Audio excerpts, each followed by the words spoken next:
Nashville, Tennessee. Don't ask me how I got here. It's ghetto-ass city. What do they even got in Tennessee? Like, what is Tennessee known for? I went to a store, they was selling corn dogs and chicken.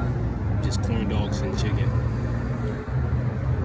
And it was like two hillbillies running a joint. But let me get to the video. I was just doing some thinking. You can tell, like, these people that got like hundreds of millions, billions of dollars, you can tell they're like not humans, or they're being ran by, a different species, different entity. Because it don't make sense. Like, how can you have like $20 billion and just be okay with this world? Just walk around like there's not a lot of people suffering, a lot of people that don't have shit. Like, $20 billion is a lot of money. You don't need that much money. You're just sitting on all this money. Like, even you just giving away $1 billion of that money to like help people. Like, I don't mean in those donations and shit, because I don't really think they be helping. Like, where all that money be going? I don't be seeing shit changing. But yeah, just $1 billion, you can build a bunch of cribs. You can do all types of stuff. Like, it's no way in hell you just walking around with all this money and just okay with it.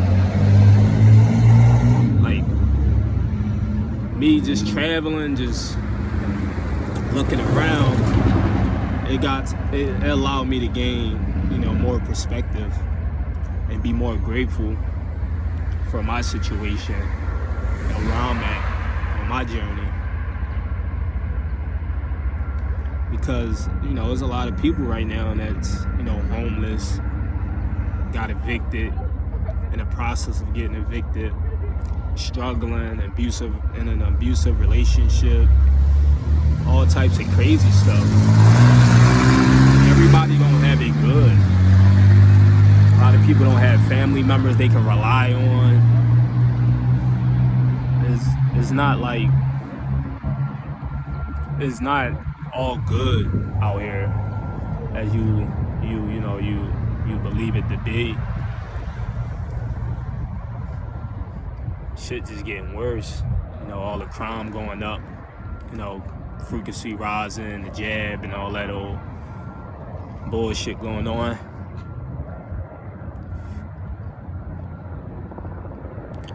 But yeah, it's like, even if I just had $10 million, I would still give money away. Like, I don't need that much money. I would always help out.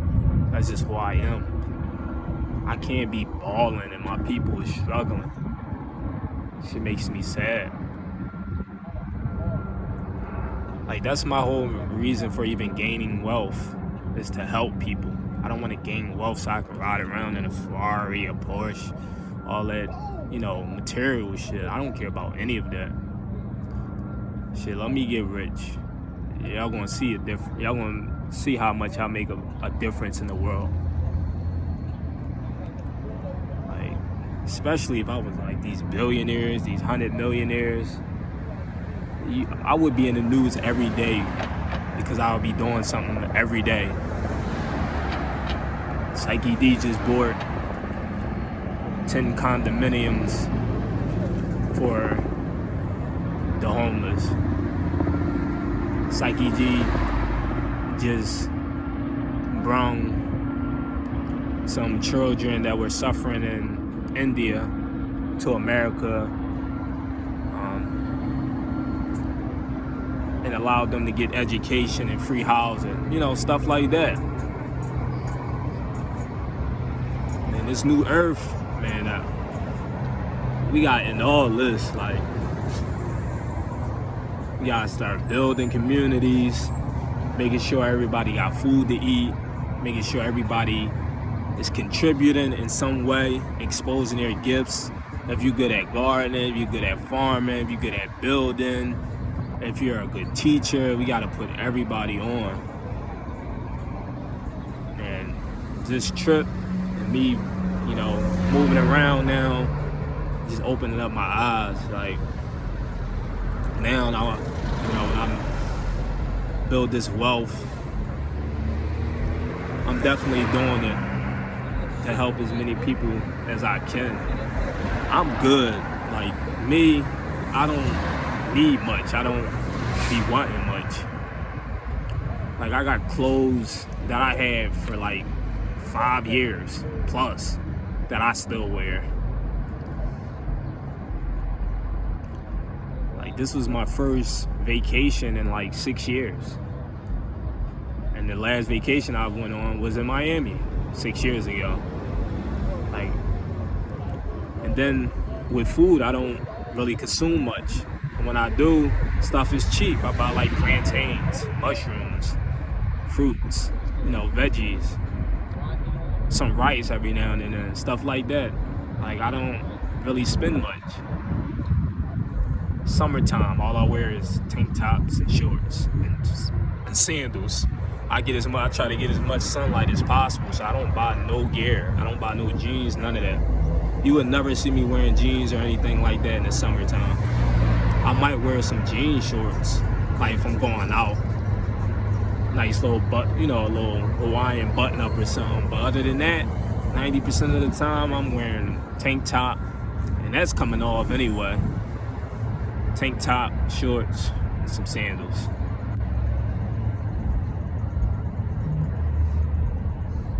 Also, while walking through the beach of Miami, because they got like these beach homes, they had a sign up saying that you had to walk along the shoreline because you couldn't walk on like the main beach part because it was considered private, property, because these people lived on a beach home.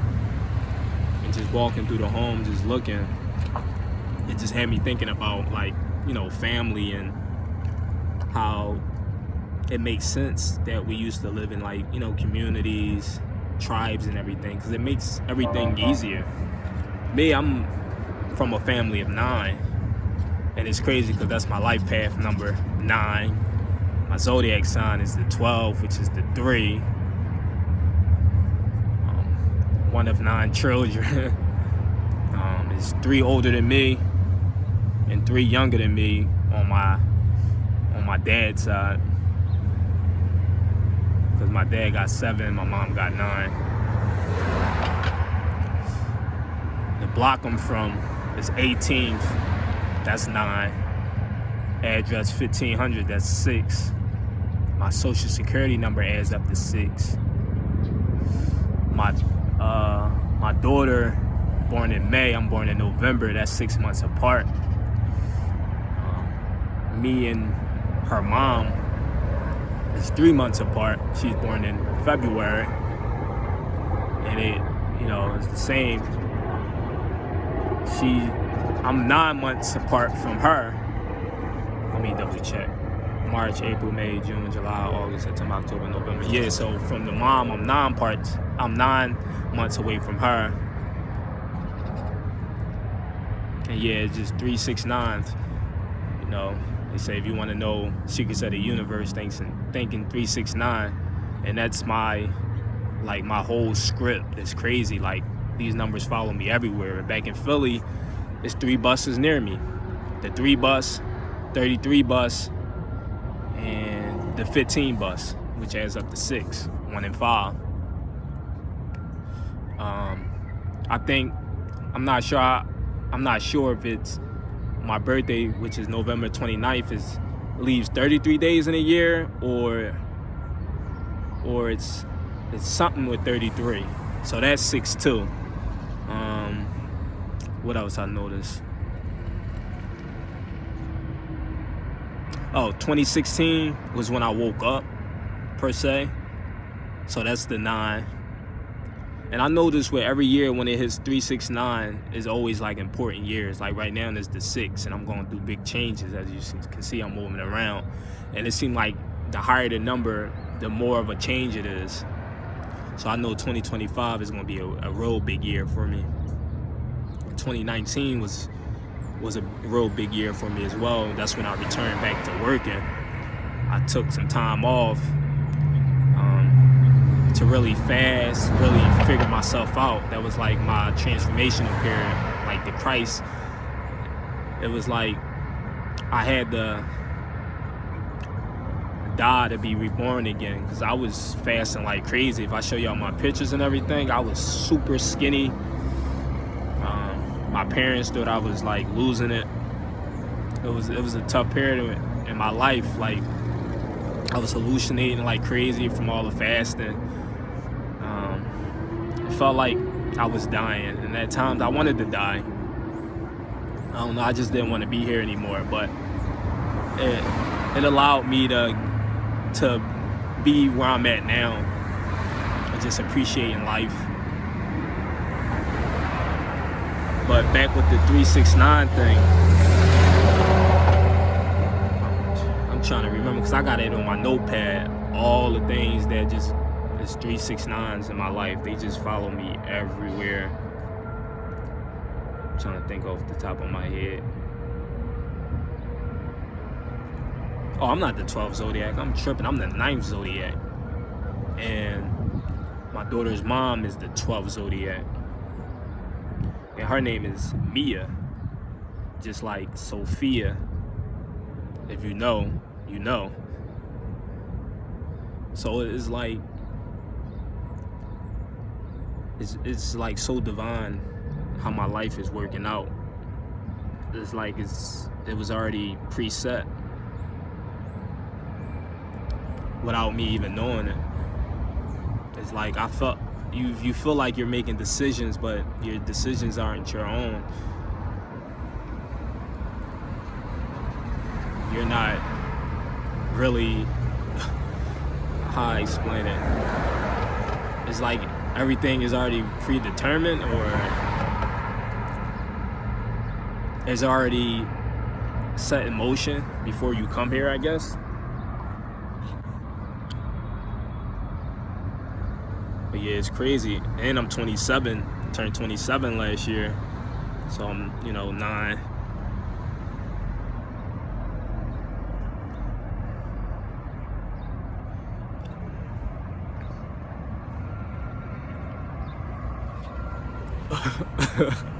Yeah, I'm going all over the place. But let me get back to what I was talking about before I even start talking about the numbers. But what I noticed with the tribes and the communities and everything, it makes it easier. Makes it easier for for everyone in the family to like thrive and to have like a better livelihood. Like, you figure, for example, say we all lived in one big ass house instead of going our separate ways. We all get our own apartments, paying these high apartment rates and everything, gotta work crazy amount of jobs or get a real good job just to get by. But we all lived in one big, instead we all lived in one big, family household with like 10 rooms, paying like $6,000 a month, $7,000 a month, whatever. But we all making like, even at the minimum, say we only making a $1,000 a month. It's 9 of us plus mom and dad. That's 11 people. That's 11,000. We're gonna be profiting like $5,000 every month, $4,000 or $5,000 every month that we can use and put into like, assets, and continue to build our wealth. And like I said, that's just if we making a minimum of $1,000 a month, but it's going back into the family. And over time, we building wealth. We can start like a family business, do YouTube videos and all that, or us on vacation and everything.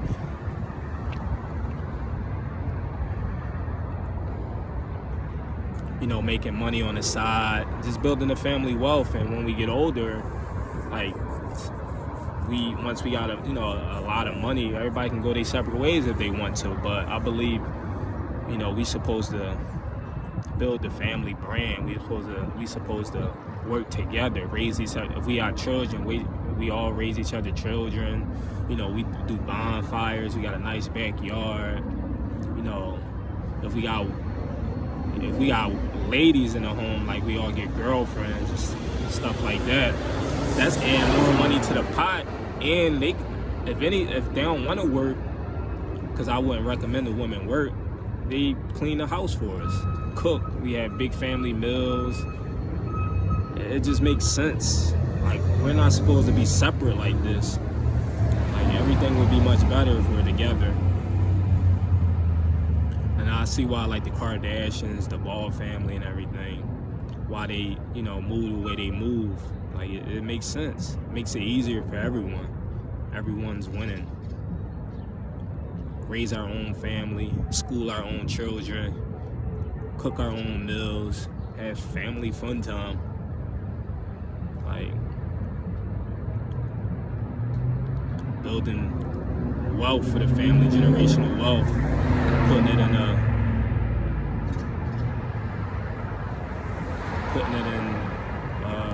I forgot what it's called, but it's like a,